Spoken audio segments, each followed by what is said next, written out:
নমস্কার, আমি চিরঞ্জন, টিএসএনএম নিউজে আপনাদের স্বাগত। আমাদের বিশেষ অনুষ্ঠান তুমি বলবে আমি শুনবো। এতে আমরা কিছু বলি না, এতে বলে জনগণ, প্রশাসন, জনপ্রতিনিধি আমাদের মাধ্যমে বার্তা পৌঁছায়। আজকের খবর একটা ফেসবুক পোস্ট নিয়ে, এক তৃণমূল নেতা বড় চেয়ারম্যান তার ফেসবুক পোস্ট নিয়ে, এবং সেই ফেসবুক পোস্টে তিনি কি বলছেন, তার রিয়াকশানে মন্ত্রী অগ্নিমিত্রা পাল কি বলছেন, সবটাই শোনাবো। প্রথমে দেখুন ফেসবুক পোস্টটায় কি লিখছেন তিনি।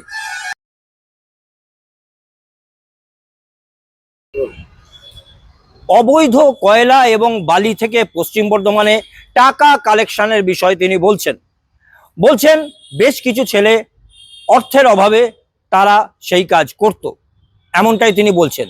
আবার তাদেরকে ভালো ছেলে বলছেন।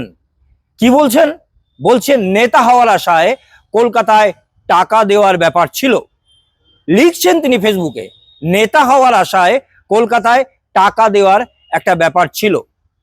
তার সঙ্গে তিনি কি বলছেন, যারা এই সমস্ত ছেলেদেরকে রাজনৈতিক ব্যক্তি বলে গড়ে তুলতে পারেননি, গুন্ডা অথবা তোলাবাজ হিসেবে যাদেরকে তৈরি করেছেন, তাদের অ্যারেস্ট হওয়া দরকার।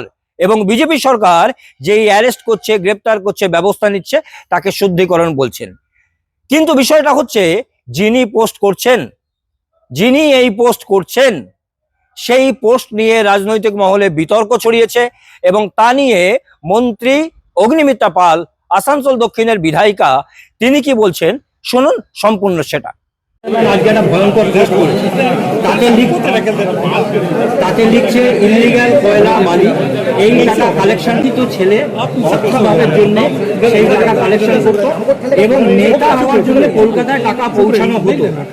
এদেরকে অ্যারেস্ট না করে এদের মাথাদেরকে অ্যারেস্ট করা হোক। তারা নিজেরাই স্বীকার করছে কলকাতায় টাকা পৌঁছে। আজকে আপনার বড় যে চেয়ারম্যান তিনি যে কথা বলছেন, তিনি এতদিন সে কথা বলেননি কেন? আজকে যখন তার তৃণমূল যখন কোণঠাসা, এতদিন 15 বছর বাদে উনি সাহস পেলেন কেন? ওনার সিদ্ধারাটা যদি শক্ত থাকতো তাহলে এর আগেই বলা উচিত ছিল। আজকে উনি পাবলিকের সামনে এই কথা বলে কি ভালো সাজতে চাইছেন? ভালো সাজার দরকার নেই, কারণ আপনিও সেই দলেরই একটি অংশ। আপনিও হয়তো এখান থেকে টাকা নিয়েছেন, টাকা পেয়েছেন। তাই জন্য কাকে ধরা হবে না ধরা হবে, কাউকে ছাড়া হবে না।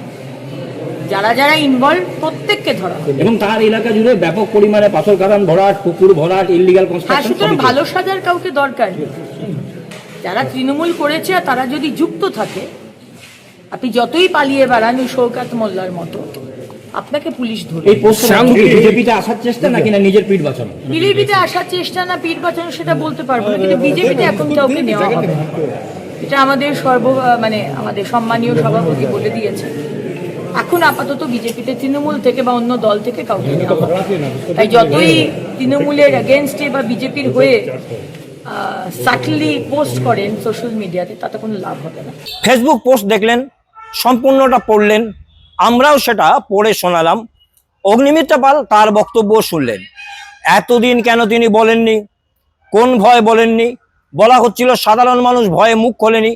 তাহলে এই নেতৃত্বরাও কি কাউকে ভয় পাচ্ছিল যে মুখ খুলছিল না, এতদিন ফেসবুকে লিখছিলেন না?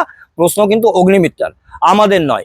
এবং তিনি কি বলছেন, যে এইভাবে বিজেপির পক্ষে লিখে অথবা নিজের সাফাই গিয়ে বিজেপিতে আসার কোনো জায়গা নেই। কোনো মতেই এই মুহূর্তে সেই চিন্তা ভাবনা যেন কোনো তৃণমূল নেতৃত্ব না করে।